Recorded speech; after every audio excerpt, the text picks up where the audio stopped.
Kalibat Indonesia. Apa kabar kalian?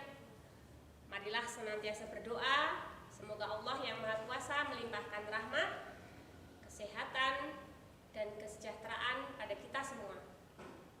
Masih dalam suasana pandemi ini, jangan letih untuk terus mematuhi protokol kesehatan. Rajin cuci tangan, memakai masker, menjaga jarak aman, dan yang pasti, semangat belajar. Pertemuan kita kali ini masih dalam seri belajar online Sejarah Indonesia, yakni pada KD 3.4, Pengaruh Agama dan Kebudayaan Islam di Indonesia. Melanjutkan penguasaan materi sebelumnya yang meliputi apa saja kemarin? Masih ingat? Iya, betul. Yang pertama, teori-teori masuknya Islam ke Indonesia. Yang kedua, saluran Islamisasi. Yang ketiga, faktor mudahnya Islam diterima oleh masyarakat Indonesia.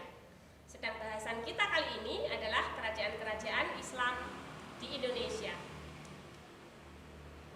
Indikator pencapaian kompetensi ranah pengetahuan adalah mengidentifikasi kerajaan-kerajaan Islam di Indonesia.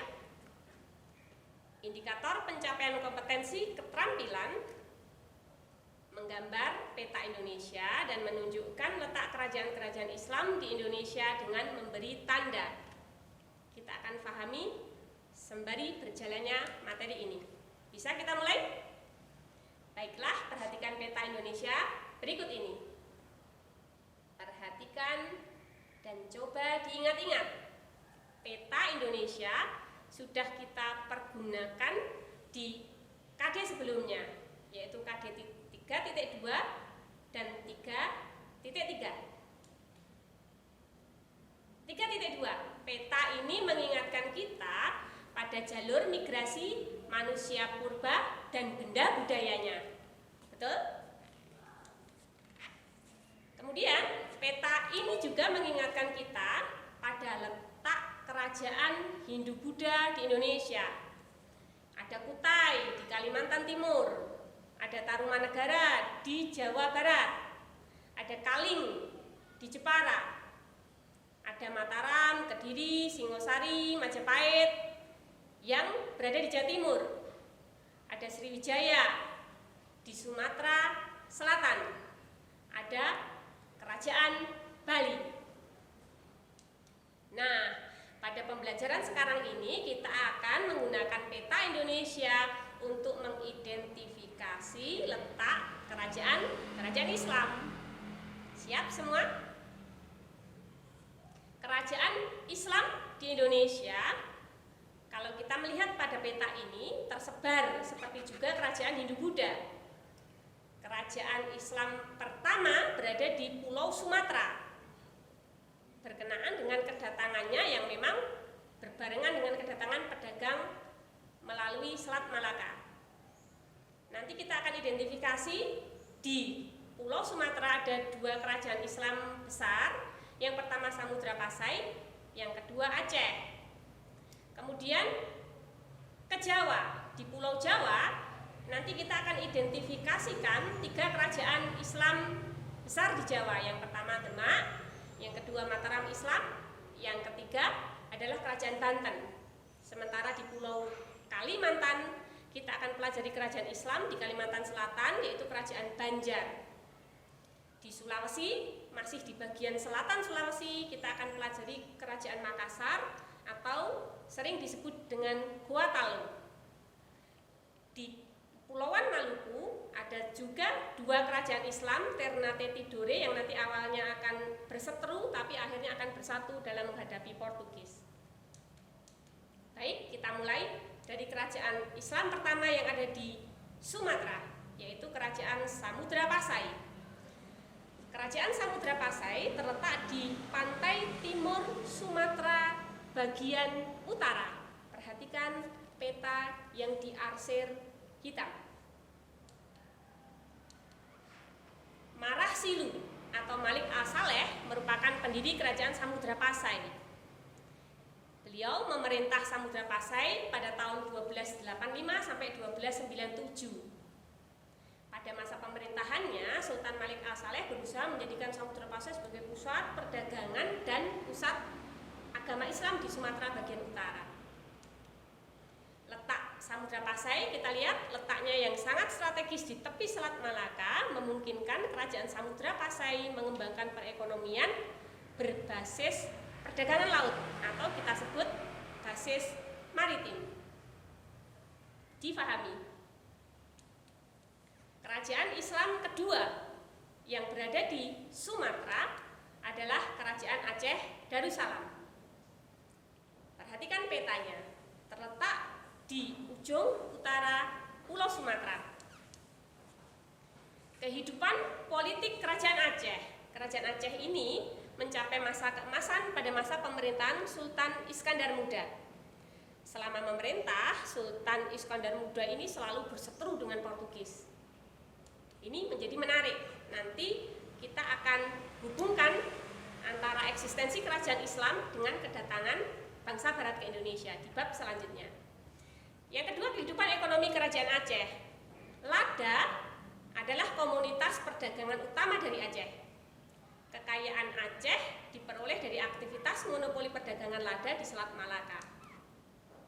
Kehidupan sosialnya, Sultan Iskandar Muda menulis kitab Undang-Undang Adat Makuta Alam untuk mengatur kehidupan sosial masyarakat.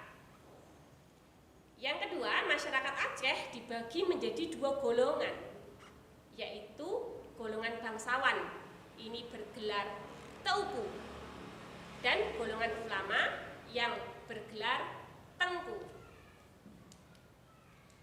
Kerajaan selanjutnya kita beralih ke Pulau Jawa, Kerajaan Demak.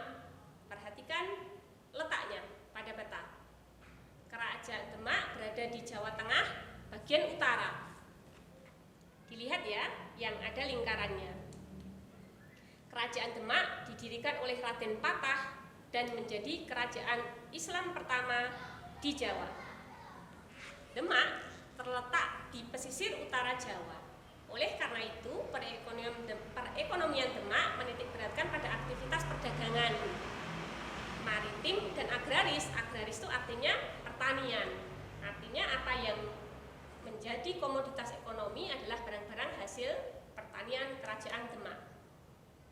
Ini adalah gambar Masjid Agung Demak, salah satu peninggalan Kerajaan Demak yang sampai sekarang bisa kita kunjungi ke sana. Ada yang pernah berkunjung ke sana?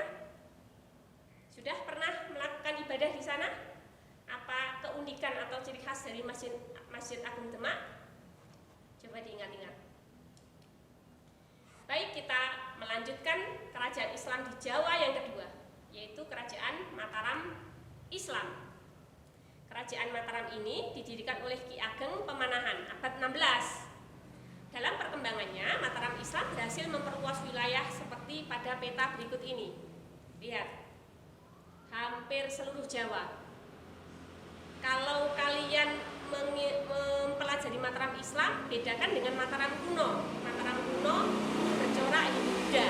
Mataram Islam ini adalah kerajaan Islam didirikan abad ke-16.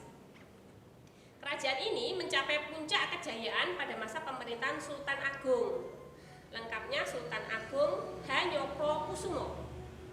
Sultan Agung berusaha menjadikan kerajaan Mataram besar, salah satunya dengan menyerang VOC ke Batavia sebanyak 2 kali, tahun 1628 dan 1629. Sultan Agung juga memelopori kemajuan kebudayaan Mataram, salah satunya dengan menerbitkan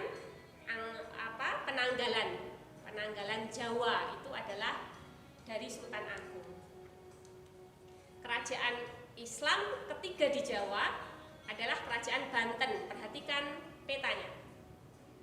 Lihat letaknya yang sangat strategis di ujung barat Pulau Jawa dan punya kedekatan langsung dengan Selat Sunda. Banten merupakan pelabuhan penting yang terletak di bagian barat Pulau Jawa ya tadi ya. Oleh karena itu letaknya yang strategis, dia sering diperbutkan oleh pihak-pihak yang memiliki kepentingan ekonomi.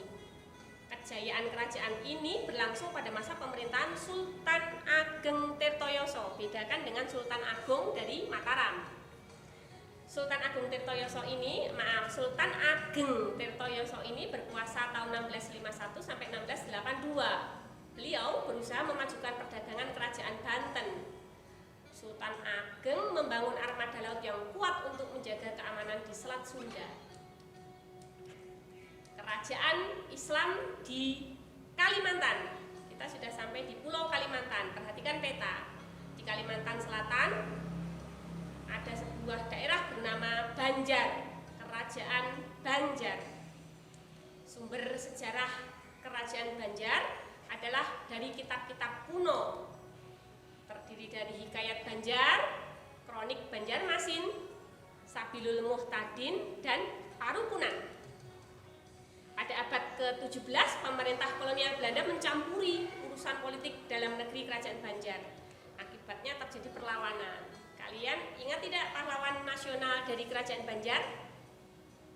Iya, betul sekali. Beliau adalah Pangeran Antasari dan Demang Leman. Kerajaan Islam selanjutnya adalah Goa Talu. Kita sering menyebutnya Kerajaan Makassar, terletak di Pulau Sulawesi bagian selatan. Pahlawan yang terkenal adalah Sultan Hasanuddin. Oke, bagaimana kehidupan politik Kerajaan Goa Talu? Raja terkenal Goa Talu adalah Sultan Hasanuddin. Sultan Hasanuddin, seperti juga raja-raja lainnya, terlibat konfrontasi dengan VOC. Kehidupan ekonomi Kerajaan Goa Talu adalah bandar perdagangan rempah terbesar di Indonesia Timur. Kerajaan Goa Talu memiliki hukum perdagangan yang bersifat mengikat. Bagaimana dengan kehidupan sosialnya? Kehidupan sosialnya masih sangat feodal. Rakyat sangat setia terhadap rajanya. Baik, kita sampai kepada kerajaan terakhir yang ada di Kepulauan Maluku, namanya Kerajaan Ternate dan Tidore. Pulau Maluku itu bentuknya, pulau utamanya hampir sama dengan Sulawesi, huruf K, tetapi kecil dan agak ke timur. Kalian bisa mencermatinya dalam peta Indonesia yang pertama tadi. Kehidupan politik Kerajaan Ternate. Awalnya dua kerajaan ini bersaing di Maluku, tetapi akhirnya bersekutu ketika mengusir Portugis dari Maluku. Bagaimana kehidupan ekonominya? Terdapat persekutuan Uli Siwa dan Uli Lima sebagai bentuk persaingan di sana. Komoditas utama dari Kerajaan Maluku atau Kerajaan Ternate dan Tidore adalah cengkeh dan pala. Itu yang paling terkenal. Nah, anak-anakku, demikian tadi paparan singkat materi kita sebagai pengetahuan awal. Kalian bisa memperkaya khasanah pengetahuan kalian dengan membaca buku paket yang sudah kalian pinjam dari perpustakaan sekolah. Juga kalian bisa browsing materi-materi untuk memperkaya wawasan. Tadi Bu Afi hanya mencontohkan, kita bisa mengambil banyak versi kerajaan ini. Mau kita ambil apanya? Kita ambil letaknya, kita ambil sumber sejarahnya, kita ambil kehidupan sosial, kehidupan ekonomi. Artinya kalian diberi keleluasaan untuk mencari tahu khas dari setiap kerajaan Islam yang ada di Indonesia. Oh, kalau di Samudra Pasai kalian temukan apanya? Ada Sultan Malik As-Saleh yang makamnya juga menjadi penanda bahwa Islam masuk ke Indonesia abad 13 dan sebagainya. Nah, sebagai evaluasi pembelajaran kita kali ini, Bu Afi menugaskan kepada kalian, silahkan menggambar peta Indonesia dengan ukuran 10 x 6 cm dalam buku tulis kalian. Kemudian peta Indonesia itu diberi tanda, boleh berwarna, ditandai di mana saja letak kerajaan Islam yang ada. Misalnya tadi Samudra Pasai, di mana letaknya, diingat-ingat tadi diberi tanda warna merah misalnya, diberi tulisan keterangan Kerajaan Samudra Pasai. Seterusnya sampai kerajaan terakhir apa tadi? Ya, Ternate dan Tidore.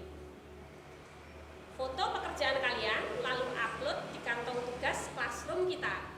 Bu Afi anggap ini tugas tidak terstruktur, maka selambat-lambatnya kalian harus mengupload tugas ini pada hari Rabu tanggal 11 November 2020. Cukup begitu. Terima kasih. Kita lanjutkan jika ada sesi diskusi di forum classroom kita. Terus jaga kesehatan dan jaga semangat belajar. Terima kasih atas perhatian kalian. Wassalamualaikum warahmatullahi wabarakatuh.